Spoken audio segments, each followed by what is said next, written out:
반갑습니다. 우리 목사님 뭐 열등감 느끼신다 그랬는데 제가 머리를 짧게 어제 쳤습니다. 목사님 열등감 더 느끼시라고 머리를 짧게 치면 좀 젊어 보이는데요.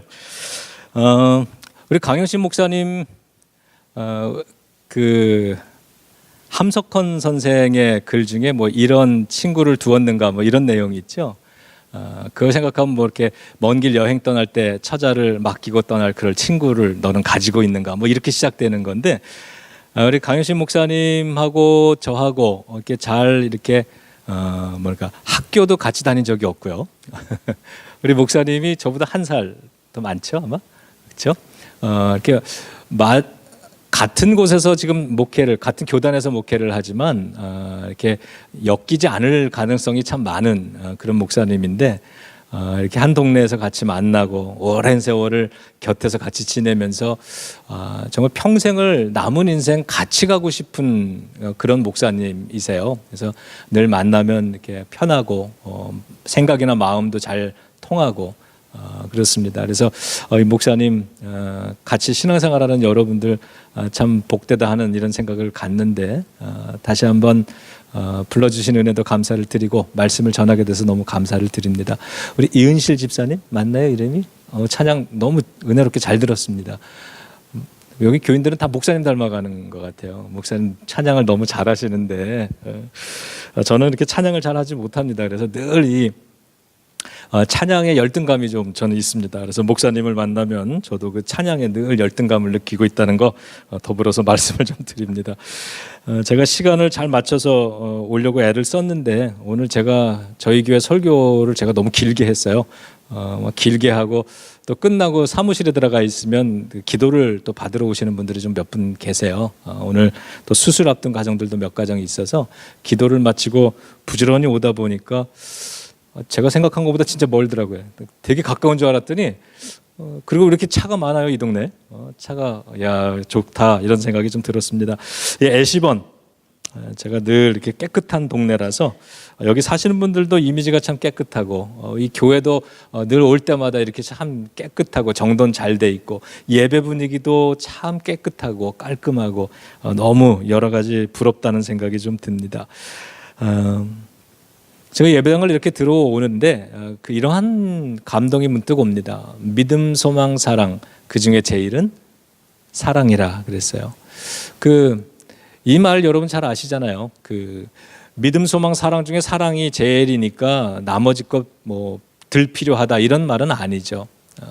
왜 중요하냐면 믿음에 사랑이 없으면 사랑이 결핍된 믿음. 사울이요. 믿음 때문에 교회를 핍박을 했었어요. 그러니까 예수님 만나고 나서 자기가 그걸 깨달은 거 아니에요.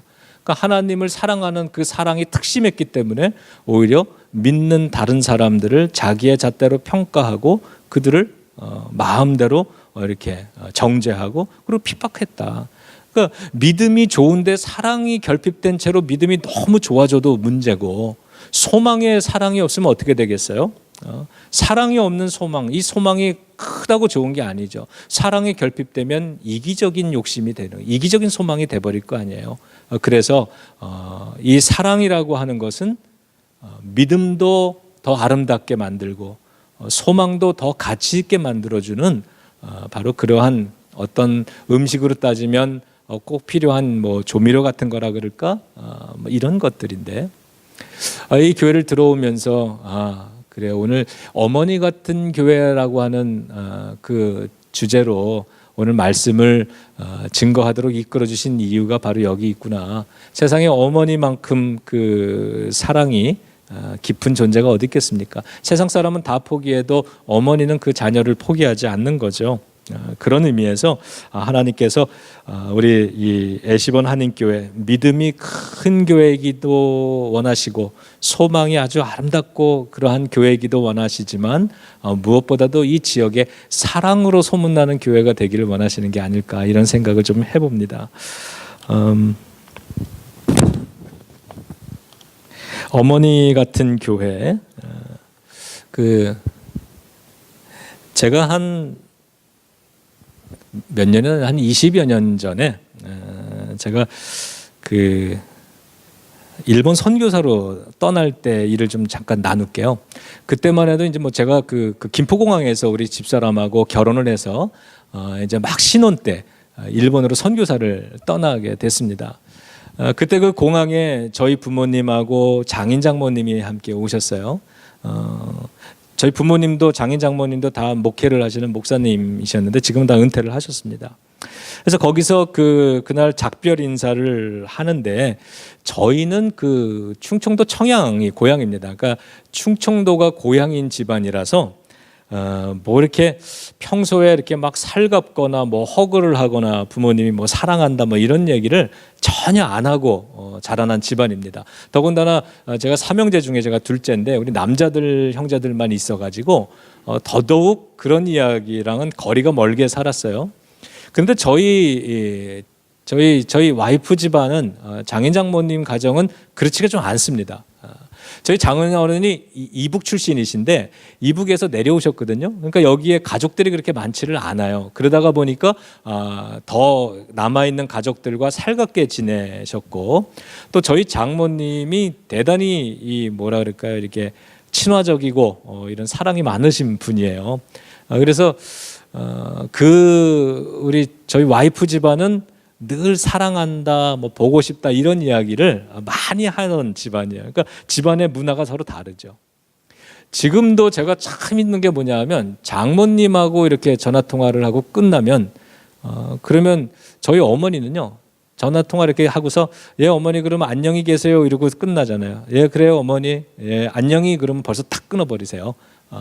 그런데 저희 장모님은 끊을 때 꼭 이러세요. 그래 정서방 사랑해 이러고 끊으세요.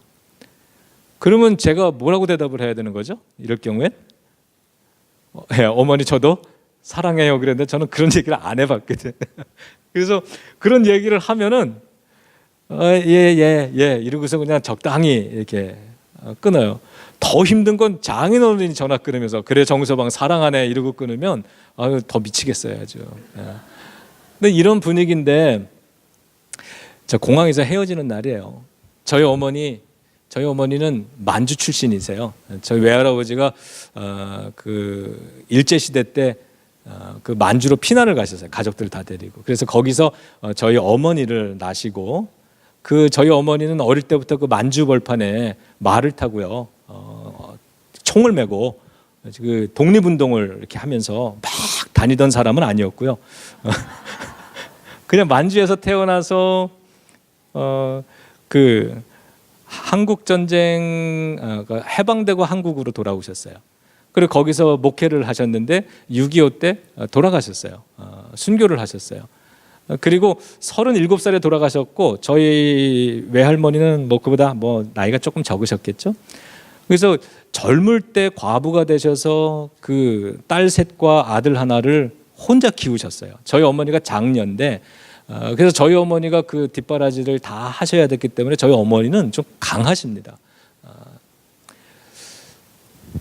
저희 형이 필리핀에 선교사로 이미 떠나 있었고 둘째 아들 있는 것도 일본으로 선교사로 떠나보내는 그러한 자리니까 이 자리가 그렇게 뭐 편안한 자리 이런 분위기는 아니에요. 저희 어머니가 평소에 그런 일이 없는데 그날은 좀 제가 떠나는 날이니까 오셔서 저를 허그를 해주셨어요. 이렇게 허그를 이렇게 하면서 제 귀에다 대고 뭐라 그러셨냐면 성호야 가서 죽어라 그랬어요. 선교지에 가서 죽어라. 죽기 전엔 돌아오지 마 이러셨어요. 저희 어머니는 제가 좀 가서 어려움이 많아도 잘 견디기를 원하셨던 것 같아요. 그리고 저희 뭐 만주 출신 어머니답죠. 그리고 나선 저희 장모님이 오셔서 저를 허그를 하시면서 제 귀에다 대고 똑같이 뭐라 그러셨는지 아세요? 정서방 힘들면 언제든지 돌아와 이러셨어요. 이렇게 두 분이 달라요. 근데 제가 그 두 분의 그 두 분 어머니의 인사를 받으면서 참 행복하다 이런 생각을 했습니다. 선교지에 가서 죽어야 한다는 어머니의 말씀은 일본에 가서 선교를 하고 교회를 개척하고 이러면서 참 어려운 그러한 시기를 만날 때마다 그 어머니의 이야기를 떠올리면 비장한 각오가 생겼어요. 그래서 여기서 포기하면 안 돼. 죽으라 그랬으니까 돌아갈 집도 없고 그래 죽는 각오로 하라 그러셨지. 이러면서 그 어려움들을 그때 넘어가는데 어머니의 그 말이 참 도움이 됐던 것 같아요. 그리고 한편으로는요, 장모님의 말씀은 저한테 굉장히 큰 위로가 됐어요. 그래, 뭐 힘들면 언제든지 난 돌아갈 집이 있어. 이런 마음. 그래서 정말 힘들고 외로울 때마다 언제든지 돌아갈 집이 있다라고 하는 그 마음을, 생각을 떠올리게 해주셨습니다. 그래, 내가 혹시 여기서 이렇게 하다가 안 될 수도 있는 거지. 내가 실패를 하고 돌아가도 따뜻하게 맞이해줄 가족들이 나에게는 있어. 이런 안심과 위로를 받을 수 있었던 겁니다. 교회도 이러한 어머니 같다는 생각을 참 많이 합니다. 교회는 어머니와 같다. 우리가 이렇게 성인이 되어서 여러 가지 가족도 책임지고 또 교회도 책임지고 여러 가지 이 벌든이 많잖아요. 이런 거를 가지고서 우리가 살아갑니다. 때로는 힘들고 때로는 외롭죠. 이러한 무거운 삶의 짐을 지고 일주일을 살다가 주일이 되어서 이 예배당으로 찾아오면 언제나 따뜻하고 위로하고 격려하고 그래서 안심하고 돌아갈 수 있는 그러한 어머니의 품 같은 교회, 그러한 애시번 한인교회인 줄로 믿습니다. 내가 조금 잘못 살아도요, 조금 죄를 좀 져도 그래도 어머니의 품으로 내가 실패했다고 내치는 게 아니라 실패해도 따뜻하게 언제나 한결같이 맞이해주는 그런 어머니가 있는 곳이 고향, 어머니의 품 같은 그러한 교회, 생각만 해도 참 아름답고 좋은 것 같습니다. 동시에 저희 어머니처럼 믿음의 힘으로 세상을 이길 용기를 가르쳐주는, 그래서 세상에 나아가서 힘을 다해서 하나님 안에서 십자가는 죽으면 부활하는 것이니까 세상에 나아가서 그런 각오로 견뎌내고 이겨낼 수 있다고 그렇게 가르쳐주는, 격려하는 그런 어머니 같은 또 그러한 교회. 어머니는 젊어서도 늙어서도 자식들에게는 여전히 어머니이시죠. 교회가 이런 어머니 같은 모습으로 존재할 수 있다면 큰 축복이라고 믿습니다. 오늘 본문에도 한 어머니가 등장을 하세요. 그녀의 모습에서 발견하고 배우는 교회의 어머니다움이 있습니다. 자, 이 두로와 시돈이라고 하는 동네에 그 어머니가 살고 있었습니다. 예수님이 그 마을을 가셨어요. 두로와 시돈이라고 하는 건 가나안 여인이라고 하는 뜻이겠죠. 자, 이 가나안 여인, 유대인이 아닌 겁니다. 약간 뭐라 그럴까요? 이렇게 이방인처럼 취급이 되는, 그렇게 소외될 수 있는 그런 여인들.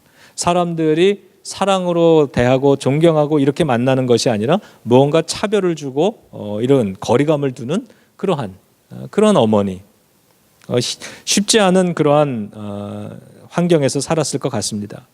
이 어머니에겐 딸이 하나가 있었다는 거죠. 그런데 어느 날 예수님이 이 마을에 가니까 22절에 보면 이 어머니가 막 예수님께로 달려와서 큰 소리로 자신의 문제를 말하기 시작했어요. 그게 뭐냐면 22절에 이렇게 얘기한단 말이에요. 주님, 나를 불쌍히 여기소서, 이렇게 얘기를 해요. 나를 불쌍히 여기소서. 그런데 그 뒤에 나오는 이야기를 보니까 그 문제는 이렇게 소리를 지르면서 간절한 마음으로 불쌍히 여겨달라고 말을 하면서 와야 되는 그 문제는 이 어머니 자신의 문제가 아니라 누구의 문제였어요? 딸의 문제였다는 거예요. 이런 거구나. 어머니 같은 교회는 이 어머니가 딸의 어려움, 딸의 문제를 자기의 문제로 끌어안고 주님께로 오는 것처럼 이것이 교회니까. 어려운 사람들, 우리 서로의 성도들의 어려운 삶의 문제를 그건 너의 문제야라고 말하지 않고 나의 문제야라고 말을 할 수 있는 거죠.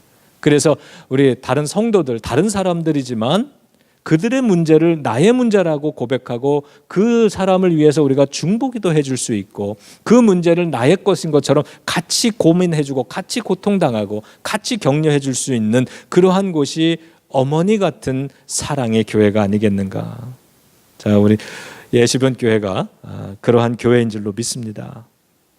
자, 딸의 문제가요 보통 심각한 게 아니에요. 뭐 적당한 문제는 내가 끌어안아 주겠지만 이 정도 문제는 사실 자신이 없는데 흉악한 귀신에 들렸다는 거죠. 큰 문제입니다.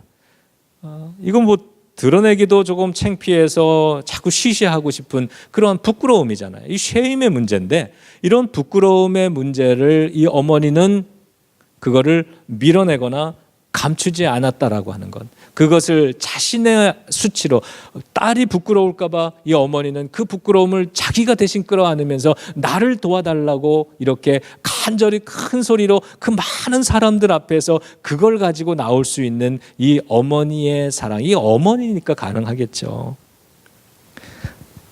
우리가 성격이 좀 부족할 수도 있고 삶의 모습이 좀 부족할 수도 있지만 그것을 서로 부끄러워하기보다는 이 어머니와 같이 그것을 함께 끌어안고 함께 같은 꿈을 꾸고 함께 격려하면서 그렇게 나갈 수 있는 그러한 교회가 되기를 주님의 이름으로 축원합니다. 여러분, 세상에서 실패한 경험이 사람들은 부끄럽다고 말할지 모르지만 어머니의 품 안에서는 그게 부끄러운 게 아니죠. 교회 안에서는 부끄러워서는 안 되는 거죠. 내가 세상에서 조금 남들보다 좀 어렵고 힘들게 살아도 가난하게 살아도 이런 것이 왜 교회 안에서 우리 부끄러움이 되겠습니까? 그렇지 않은 거죠. 내가 실수하는 것, 내가 잘못하는 것, 내가 좀 부족한 것 이런 게 있다 할지라도 그런 것이 우리 교회 안에서는 절대로 부끄러움이 될 수 없다라고 하는 것. 오히려 우리들의 부끄러움은 그런 것들을 차별하거나 사랑으로 감싸거나 이해하지 못할 때 그게 우리의 도리어 우리들의 부끄러움이 되는 곳. 그것이 바로 어머니 같은 교회의 모습이다. 자, 23절로 넘어가면은요. 제자들의 반응이 나옵니다. 그것을 보면서 귀찮으나 하는 거예요. 그 어머니의 그런 모습을 보면서 이 제자들은 다른 사람들은 귀찮아하고 번거롭다고 말하고 저것 때문에 우리가 손해볼까 봐 걱정이라고 그러고 이런 염려들을 하고 있어요. 물론 귀신 들린 딸을 데려오는 문제는 환영받을 일은 아니었을 겁니다.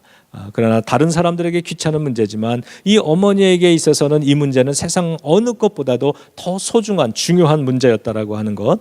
교회가 찾아오는 사람들 그 문화가 다른 자신들의 어떤 문화를 가져올 수 있고요. 자신들의 삶의 이야기를 가져올 수 있고 자기만의 원칙을 가지고 올 수 있고 그게 우리랑은 안 맞을 수도 있습니다. 그러나 그러한 사람들이 온다고 만약에 교회가 귀찮아하고 번거로워하고 우리 교회에 손해가 될 거라고 그러면서 내친다면 그러면 그거는 교회가 아니지 않을까 하는 생각을 해보면서 자, 우리 예수님은 어떤 반응을 하시는가를 살펴보면 24절에 보니까 주님은 23절에 보니까 어떻게 하셨어요? 예, 주님은 아무 말도 안 하세요. 야, 그 거절보다 더 뼈 아프다는 무관심. 뭐 연예인들이 그러죠. 연예인들 기사가 뜨면 그 밑에 막 악플이 달려요. 막 나쁜 말, 막 흉도 보고 막 욕도 하고 그러는데 그럼 얼마나 마음이 아파요. 근데 그거보다 더 마음이 아픈 건 이 무풀. 아무 글이 안 실리는 무관심, 버려진 것 같은 연예인에게 그게 더 힘들대요. 예수님이 가만히 보니까 귀찮다고 쫓아내는 그 제자들의 말이 말 같지 않아서 말할 가치도 없다 그래서 말을 안 하신 게 아니라 무관심하게 말씀을 안 하시는 거네요.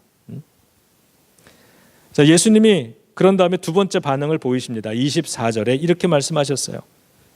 한마디도 안 하고 무시하시더니 그 다음에는 이스라엘 사람 돌보기도 바쁘다 이렇게 했어요.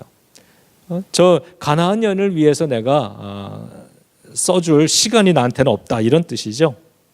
무시를 다 하시더니 이번엔 거절을 하시네요. 아니 주님 어떻게 이럴 수 있나? 이 엄마가 되게 자존심 상하고 속상하고 화가 날 만하죠. 만약에 제가 이런 교회를 갔는데 이 교회가 나를 이렇게 대했으면 나는 밖에 나가서 동네방네 소문 다 내고 다닐 것 같아요. 이런 저런 교회가 있다는 등 막. 그런데 이 어머니는 그러지 못하고 있다는 거예요. 포기할 수 없는. 이 정도 되면은 되게 그냥 화내고 돌아가는 게 맞는데 이 어머니는 그 자리에서 꼼짝을 안 합니다. 그 이유가 있죠. 그러면서 이 어머니는 오히려 25절에 보니까 그 예수님 앞으로 막 와서는 엎드려 절하였다라고 이야기를 합니다. 절했다.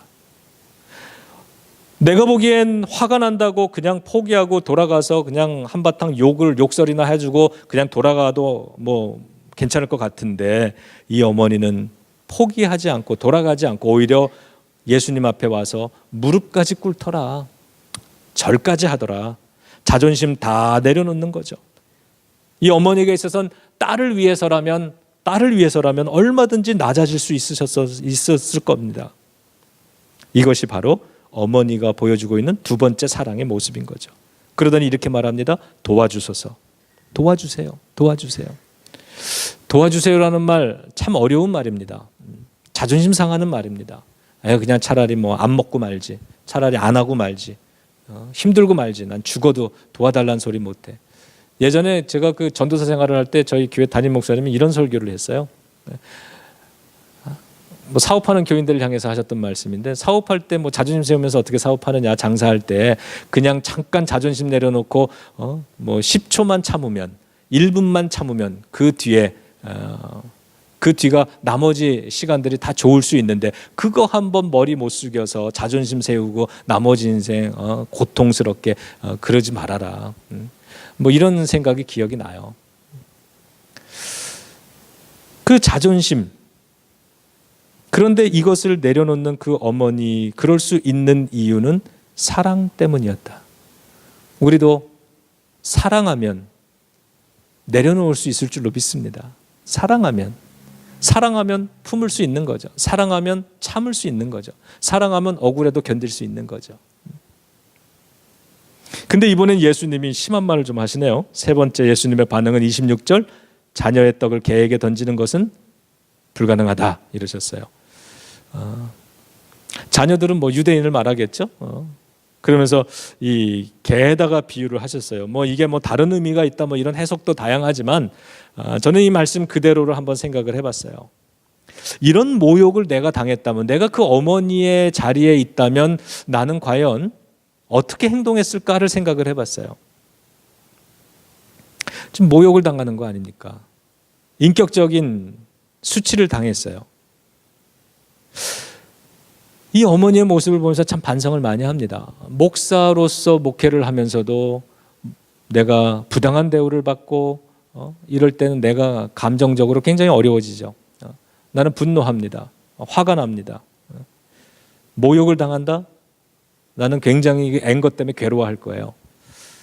그런데 이 어머니는 이걸 다 또 참아냅니다. 내가 참아내지 못하는 이유는 자존심이 강해서가 아니라 내게 사랑이 부족해서일 수도 있다는 생각을 해봅니다. 딸을 위해서라면 돌아서지 않는 이 어머니, 자녀의 떡을 개에게 던지는 것이 불가능하다는 그 예수님의 말 앞에서조차 사랑을, 딸을 포기하지 않는 그 어머니의 사랑을 봅니다. 그리고는 어머니가 하는 말이 기가 막힌 말이죠. 27절 뭐라 그랬어요? 개들도 주인의 상에서 떨어지는 부스러기를 먹지 않습니까? 이거야. 맞습니다. 옳아요. 그러나 개들도 부스러기는 먹잖아요. 지금 내가 맞아요. 당신 말이 맞는데, 주님 말이 맞는데, 나도 뭐 개라고 비유하셨으니까 그 개도 부스러기의 은혜는 받는 법인데 나에게도 부스러기 은혜라도 좀 주세요, 이런 거죠.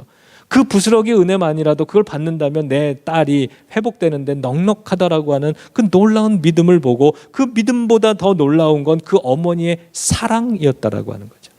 사랑이 아니면 도저히 보여줄 수 없는 이러한 태도와 언어, 바로 이것을 이 어머니를 통해서 보는, 그러한 비추어 보는 교회의 모델인 겁니다. 그때 예수님의 대답은 비로소 네 소원대로 되리라 이렇게 얘기하셨어요. 네 소원대로 되리라. 아까 믿음, 소망, 사랑 말씀드렸는데, 이 소망이 하나님, 예수님의 응답을 받을 수 있는 건 역시 사랑의 기반이 된 소망이기 때문이구나라는 걸 확인을 해봅니다. 어머니가 소원하는 대로 되는 기쁨입니다. 그러면서 28절에 믿음이 크도다 이렇게 말했어요. 믿음이 크도다. 큰 믿음을 여기서 보는 거죠. 큰 믿음은 큰 사랑에서 나오는 것이구나. 이 어머니의 큰 사랑을 본 예수님은 믿음이 크다고 말을 하셨으니까, 기꺼이 낮아질 수 있는 그 사랑. 여러분, 높아지기 위한 고집 부리는 건 쉽습니다만 낮아지기 위해서 고집을 부린다, 이거는 상당히 어려운 거죠. 그리고 그러한 어려움, 모욕, 부끄러움, 수치 이런 것들을 다 참아내고 견딜 수 있는, 자기가 끌어안을 수 있는 그러한 사랑. 마치 예수님이 십자가에서 모든 인류의 죄와 부끄러움과 수치를 다 끌어안으셨던, 그래서 우리를 낫게 해주신, 내가 채찍에 맞음으로 너희가 나음을 입었다, 이렇게 말씀해 주시는 그 예수님의 사랑의 모습을 가장 닮은 게 바로 지금 이 어머니이고, 그리고 그 사랑을 가장 잘 보여줘야 되는 것이 우리 교회가 아닐까 이렇게 생각을 합니다.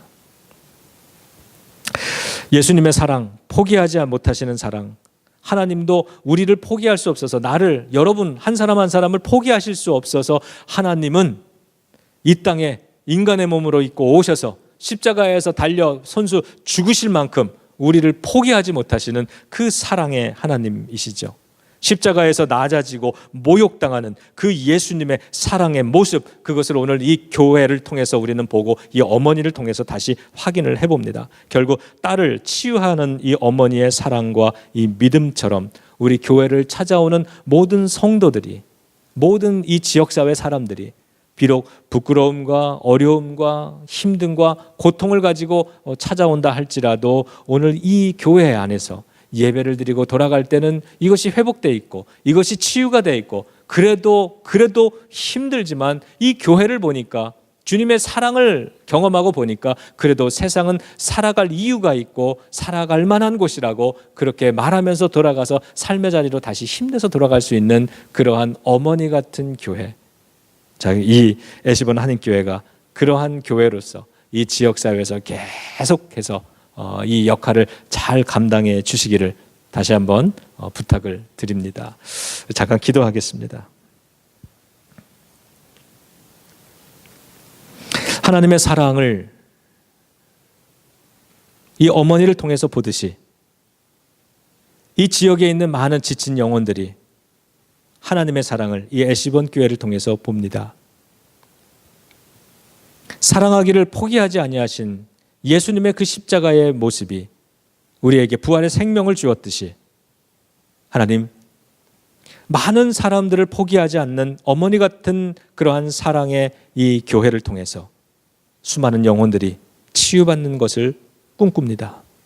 아버지 하나님, 우리 애시본 교회와 모든 성도 한 사람 한 사람에게 이 시간에 이 주님의 사랑, 주님의 십자가의 보혈로 머리끝부터 발끝까지 덮어주셔서 그 속에 이 그리스도의 사랑이 있게 하시고 이 어머니의 사랑이 넘쳐나게 하여 주시고, 그래서 무엇이든지 다 품고 그것을 치유해내고 회복시킬 수 있는 사랑의 큰 능력이 있는 그러한 애시본 교회이게 하여 주시옵소서. 하나님, 이 지역사회에 있는 교회들을 위해서도 기도하오니 우리 모든 교회들이, 주님의 이름으로 세워진 주님의 몸된 교회들이 이러한 모습으로 살아갈 수 있기를 원하여 기도합니다. 아버지 하나님, 우리를 도와주시옵소서. 예수님의 이름으로 기도드립니다. 아멘.